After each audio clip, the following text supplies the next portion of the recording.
Hi hello నమస్తే అందరికీ good morning Telangana Aadab Telangana. మీరు చూస్తున్నారు జీ న్యూస్ గ్లోబల్, ప్రతి క్షణం ప్రజల కోసం, ఎవ్రీడే న్యూస్. చూడండి, మన ఆదాబ్ హైదరాబాద్లో అక్షరం మన చూద్దాం.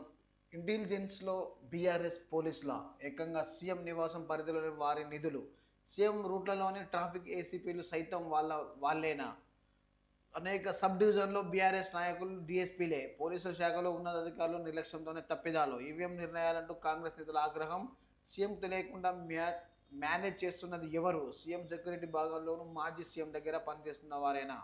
పోలీస్ శాఖపై సీఎం సమీక్షణ ఏనాడు? అనేక వాస్తవాలు వెలుగులోకి. రాష్ట్రంలో మార్పు వచ్చినా పోలీసులో మార్పు రావాలని దుస్థితి. దగ్గర దగ్గర ఇప్పుడు ఇందులో మొత్తం బీఆర్ఎస్కి సంబంధించిన నాయకులే మొత్తం ఇందులో ఏసీపీలు, అసిస్టెంట్ కమిషనర్ పోలీసులు మొత్తం వీళ్ళే ఉన్నారట. బీఆర్ఎస్కి సంబంధించిన ప్రతి ఒక్కరూ వీళ్ళే ఉన్నారట. మోగిన ఎన్నికల నగర. ఏపీ 3 రాజ్యసభ స్థానాలు, ఒడిశా, బెంగాల్, హర్యానా మరో 3 ఖాళీలు, 6 రాజ్యసభ ఖాళీలు. December 24 polling. అదే రోజు ఓట్ల లెక్కింపు. షెడ్యూల్ విడుదల చేసిన కేంద్ర ఎన్నికల సంఘం. ఆంధ్రప్రదేశ్లో ఒక 6 రాజ్యసభ సంబంధించింది నోటిఫికేషన్ అయితే రిలీజ్ అయిందట. దానికి సంబంధించింది ఎన్నికల సంఘం 20 తారీఖు నాడు స్టార్ట్ చేస్తుందట. అదే విధంగా మన తెలంగాణలో జనవరి 1 లేదా డిసెంబర్ 30 ఆ లోపల మన తెలంగాణలో పంచాయతీ ఎన్నికలకు సంబంధించిన స్థానిక ఎన్నికలు స్టార్ట్ అయ్యే ఛాన్సు ఉందని చెప్పైతే ఇంటెలిజెన్స్ వర్గాల మాటలు. మహారాష్ట్ర సీఎం షిండే రాజీనామా. లేఖను గవర్నర్కు అందజేత ఆమోదం. ఆపద్ధర్మ ముఖ్యమంత్రిగా కొనసాగింపు. మళ్ళీ అతనే సీఎంగా కొనసాగించాలని షిండే పట్టు. ఎక్కువ సీట్లు వచ్చాయి కాబట్టి తమకే ముఖ్యమంత్రి సీట్ అంటున్న బీజేపీ. మాయావతి చిక్కులో పడి ముఖ్యమంత్రి పీఠం. సీఎం ఎవరైనా దానిపై సందిగ్ధం. నేడు ఎవరో సీఎం ప్రకటించే ఛాన్స్. మహారాష్ట్రలో ఇప్పుడు సీఎం ఎవరనే దాంట్లో కొట్లాటలు జరుగుతాయి.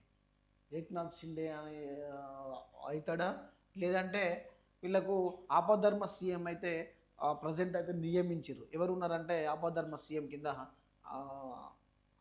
ఆపద్ధర్మ కేంద్ర కొనసాగి మళ్ళీ సీఎంగా కొనసాగించాలని షిండే పట్టు. ఏక్నాథ్ షిండే ఆపద్ధర్మగా కొనసాగిస్తారా లేదా ఆయననే ముఖ్యమంత్రిగా ఉంచుతారనేది సస్పెన్స్ థ్రిల్లర్. మోడీ పరివార్ రాజ్యాంగం విచ్ఛిన్నం. రాహుల్ ఇచ్చిన మాటను నిలబెట్టుకుందాం. రాష్ట్ర వ్యాప్తంగా కులగణన చేపట్టాం. దేశంలో కేంద్రం కూడా కులగణన చేయాలి. తెలంగాణలో ఎస్సీ ఎస్టీ వర్గాలకు న్యాయం. జనగణనతో కులగణన లెక్క చేయాలి. ఏఐసిసి సంవిధాన్ రక్షణ అభియోగంలో సీఎం రేవంత్ రెడ్డి. త్వరలోనే మామునూరు విమానాశ్రయంకు పనులు. ఢిల్లీలో కేంద్ర విమానయాన మంత్రితో సీఎం భేటీ. వరంగల్ అభివృద్ధికి సహకరించండి. తెలంగాణలో 3 ఎయిర్పోర్టుల పనులు త్వరగా పూర్తి చేయాలి. కేంద్ర మంత్రి రామ్మోహన్ నాయుడు విజ్ఞప్తి. భూసేకరణ చేస్తే త్వరగానే పూర్తి చేస్తామని రామ్మోహన్ నాయుడు చెప్పడం జరిగింది.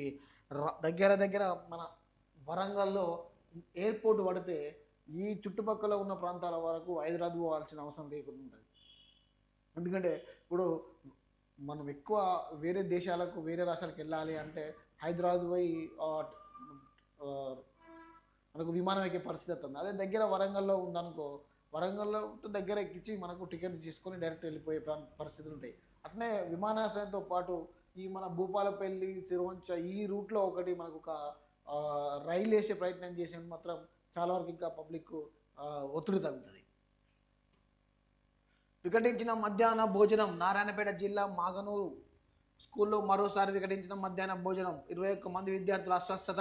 మాగనూరు ప్రభుత్వ ఆసుపత్రికి తరలించిన చికిత్స. గత బుధవారం ఇదే పాఠశాలలో ఫుడ్ పాయిజన్. 50 మంది అస్వస్థత.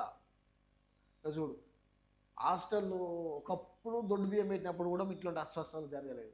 అసలుంటిది ఇప్పుడు అన్ని వసతులు కల్పించినప్పుడు, అన్ని ప్రతి ఒక్కటి గవర్నమెంట్ కలిసినప్పుడు ఈ ఫుడ్ పాయిజన్ ఎందుకు అవుతుందో కూడా తెలుస్తలేదు. ఫస్ట్ ఈ ఫుడ్ పాయిజన్ల వల్ల పిల్లలు చాలా వరకు అస్వస్థత గురవుతారు. చూడండి, చదువుకునే పిల్లలకు ఏం జరుగుతుంది? వంట మనుషుల ప్రాబ్లమా, ఇలా గవర్నమెంట్ తప్పిదే ఉన్నదా, హాస్టల్ వార్డెన్ తప్పిదే ఉన్నదా? దీన్ని వెంటనే విచారణ చేపట్టాలి. విచారణ చేయబట్టి ఈ పిల్లలకి ఇంకొకసారి అలా జరగకుండా చూడాలి. అల్లనాటి రోజుల నుండి హాస్టల్లో దగ్గర అలా 2005, 2006 ఆ టైంలో దొడ్డు బియ్యం పెట్టి ఏ వసతులు లేకున్నా కానీ అప్పుడు కరెక్ట్ ఫుడ్ ఉండేది. మంచి ఫుడ్, హెల్తీ ఫుడ్ ఉండేది.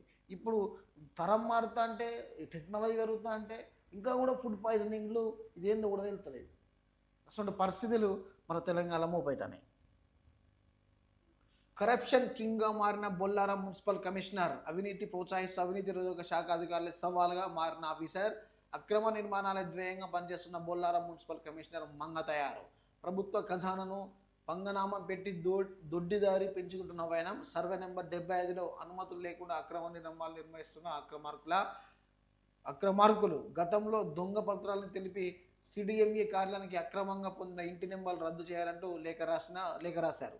అక్రమ నిర్మాణాలు జనవరిలో కూల్చినాటికి ఒకవైపు కన్నెత్తి చూడని అవినీతి అధికారులు, సిఎండిఐ జాయింట్ డైరెక్టర్ విచారణ ఆదేశించిన నేటికి అమలు కాని చర్యలు. మంగ తయారును సస్పెండ్ చేసి అక్రమ నిర్మాణాలు కూర్చివేయాలని డిమాండ్ చేసిన ఆ సామాజికవేత్తలు. యజుడు 75 సర్వే నెంబర్లో అనుమతులు లేకుండా అక్రమంగా ఇల్లు కట్టేస్తున్నారు. మొత్తం రిజిస్ట్రేషన్లో అక్రమంగా ఎస్ఆర్ఓలతో మొత్తం టైఅప్ అయి ఇల్లు మొత్తం కట్టేస్తున్నారు. సో దీన్ని ప్రశ్నిస్తే ఇవరు సస్పెండ్ చేయాలన్నమాట. ఇవను మంగ తయారును సస్పెండ్ చేసి అక్రమ నిర్మాణాలను కూర్చేయాలి. గట్లున్నది పరిస్థితి. రేవంత్ సర్కార్పై వ్యతిరేకత నిజమేనా? బీఆర్ఎస్ సోషల్ మీడియా ప్రచారంలో నిజమెంత? సోషల్ మీడియాలే నేడు రాజకీయాలను శాసిస్తున్నాయా? ప్రజలు బీఆర్ఎస్ నేతలు తప్పుడు వద్దని ఎప్పుడు కావాలనుకుంటున్నారు? ప్రజలు కష్టంలో ఉంటే నోరు తెరపని కేసీఆర్ని ప్రజలు ఇప్పుడు ఎలా అర్థం చేసుకోవాలి? కాంగ్రెస్ ప్రభుత్వం చేస్తుంది. హైదరాబాద్ నగరానికి మంచిదేనా? తెలంగాణ రాజకీయాలపై ఆదాబ్ హైదరాబాద్ అందిస్తున్న ప్రత్యేక రాజకీయ కథనం. నిజం చెప్పాలంటే సోషల్ మీడియా వల్లనే ఈ సోషల్ మీడియా వల్లనే కాంగ్రెస్ అధికారంలోకి వచ్చింది. ఇప్పుడు గత ప్రభుత్వము ఏ సోషల్ మీడియా వాడుకోకుండా కానీ ప్రభుత్వం చేపట్టింది.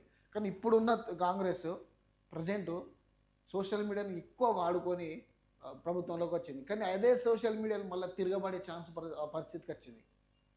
అదే సోషల్ మీడియాలో మళ్ళీ తిరగబడి మళ్ళీ వాళ్ళకు నెగిటివ్ స్ప్రెడ్ చేసే ప్రయత్నం కథకు వచ్చింది. ప్రభుత్వం మీద అంత నెగిటివిటీ తయారైంది.